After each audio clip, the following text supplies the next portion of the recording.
Lynn, 1942, Abilene, Texas, but you probably don't remember much because you were moved before you were 2 years old. That's correct.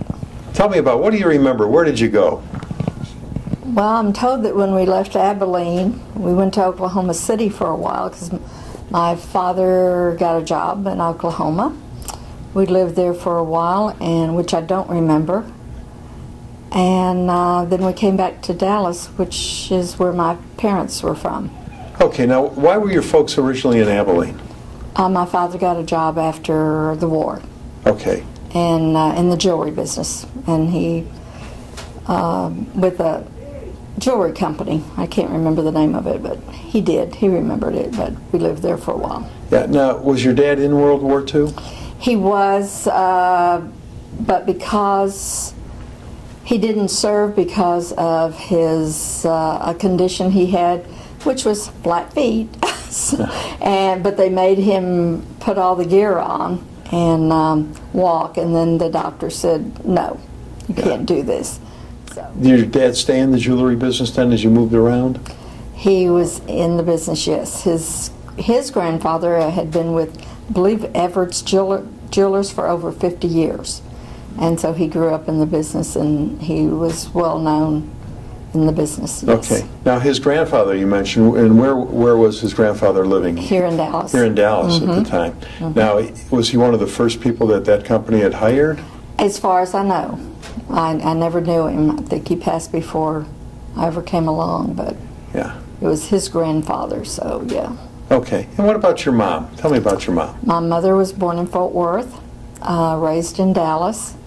Her mother had a dry goods store on 2nd Avenue and had that for years, and then her brothers owned the Morris stores on 2nd Avenue, which back then was like maybe a Kohl's to this day, but they had several stores all over Dallas.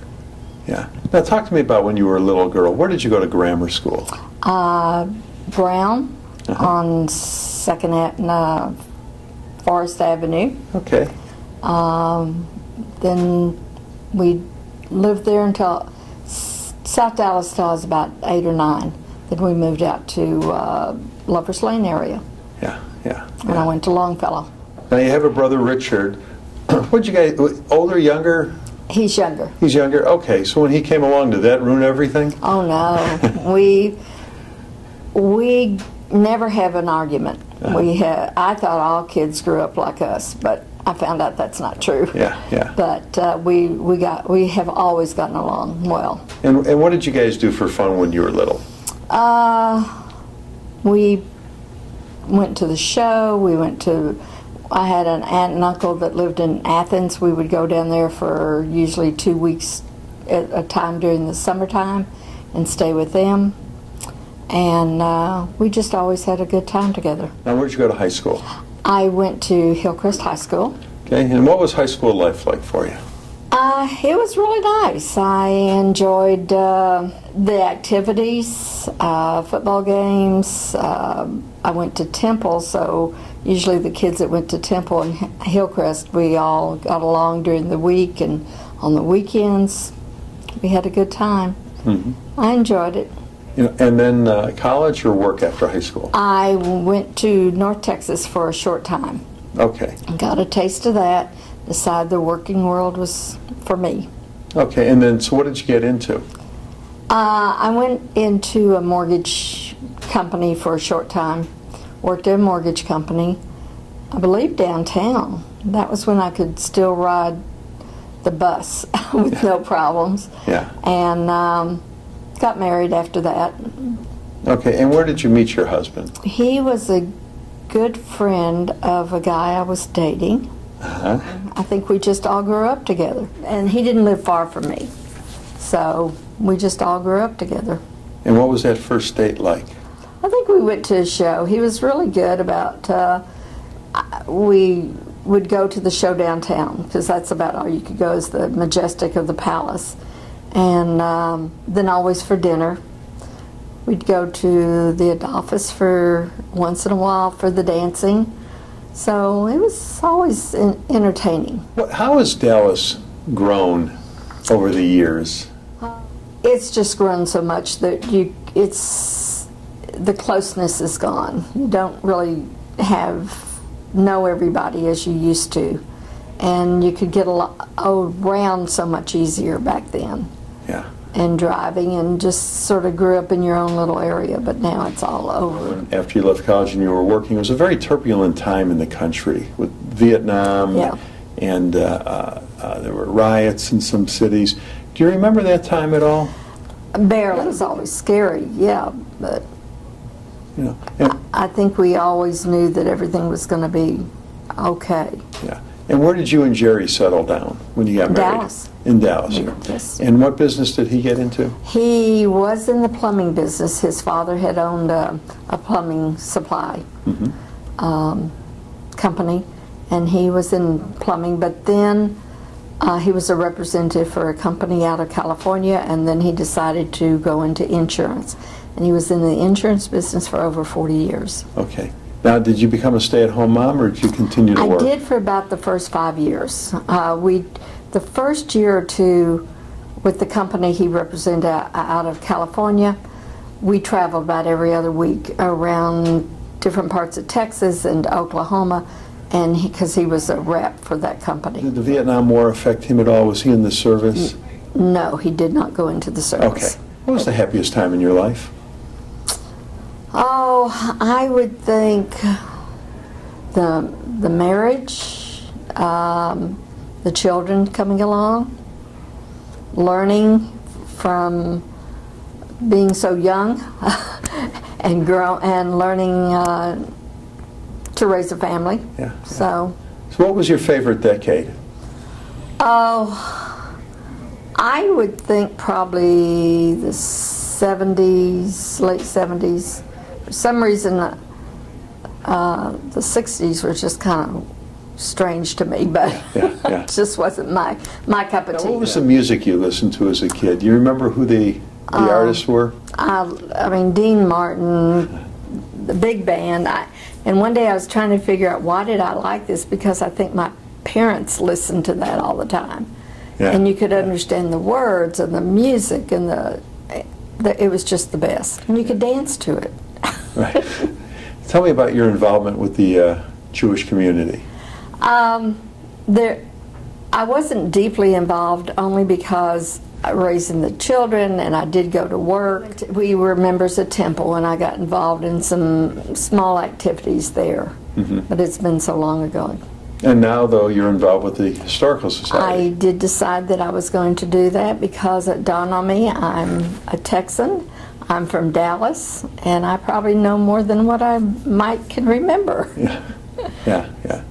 So you're volunteering with the Jewish Historical Society now. I am, and I have enjoyed looking back at some of the paperwork and what's involved, and Alexis has been explaining some things to me, and I'm just in awe of what is going on there. It's fantastic. Now, when you were a kid, surely there was something you did that you would die if your parents knew what you were doing. There really wasn't too much, because I didn't know who knew who, and so we were all pretty good kids. The ones I ran around with, because our parents knew each other, and it was a time that you just kind of minded what your parents. Now, in your lifetime, there's been so many great inventions that have come along. Is there anything that, when it came on the market, you went, wow, how did we ever get along without that? At the beginning, and I remember when we got our first color TV, it was just, how are we going to afford this? But we did, and then other things, and then I remember my husband and I driving one Sunday and looking at homes in different areas, and we saw this guy with this big thing up to his ear, and I said, what is that? And he said, that's a cell phone. And I'm going, oh my God, how can he afford that? And now you can't live without them. So, but you remember the color TV? When you grew up, was there already television in the home and everything? We had TVs, and then we would, but they were black and white. Right. And you had to get up to change the channel, which my dad would ask me to do that a lot. But we would sit around the TV too, and on certain nights watch certain shows. Yeah. And just made sure we were home for those. Do you remember what those shows were? Oh, well, there's I Love Lucy, some of the westerns that we really liked. Bonanza, probably. Bonanza. Yeah. But I remember the I Love Lucy because when she had Ricky, it was the same birth date of my brother. Yeah. So we always remembered that. Oh, yeah, January is 19th, so we always knew that. You have 3 children. Yes, I have 2 sons and a daughter. Okay. Your first automobile, do you remember getting it? Yes, my husband bought it for me because he started traveling. Well, when my first son came along, then I was at home, and so I needed a car. So he bought me, I think it was a late 50 Cadillac with the big fence on the back. Uh-huh.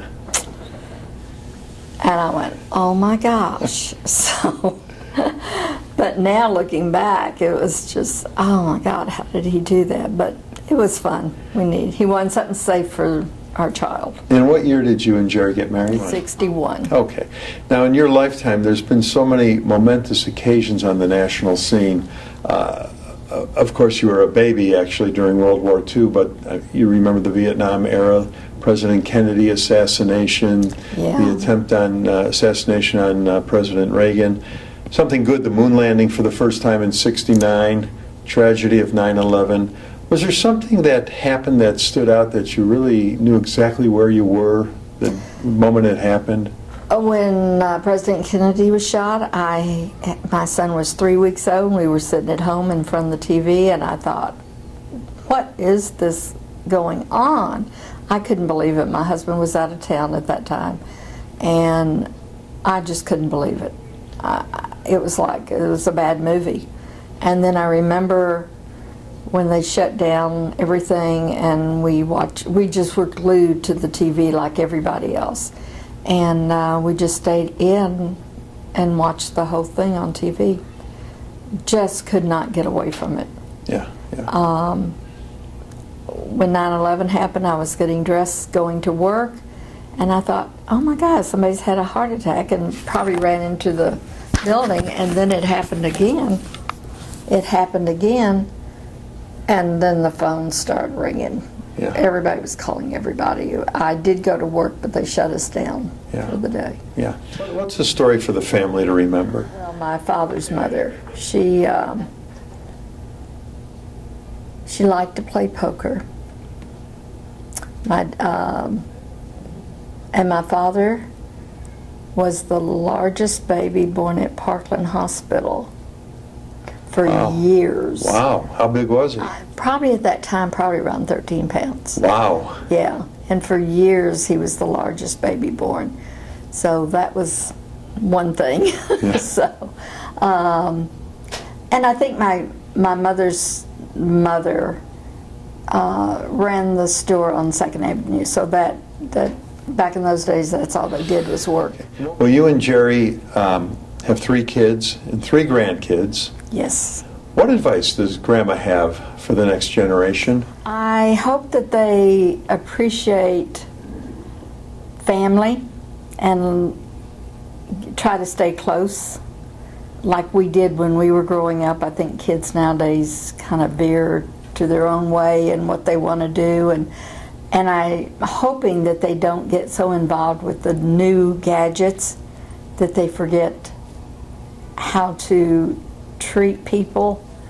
I think that's the main thing that I find nowadays, that they just don't know how to talk and carry on a conversation because of all the gadgets. Yeah, yeah. So. You did a great job today. Oh, well, thank you. Thanks for doing this. Oh, I enjoyed it. Thank you.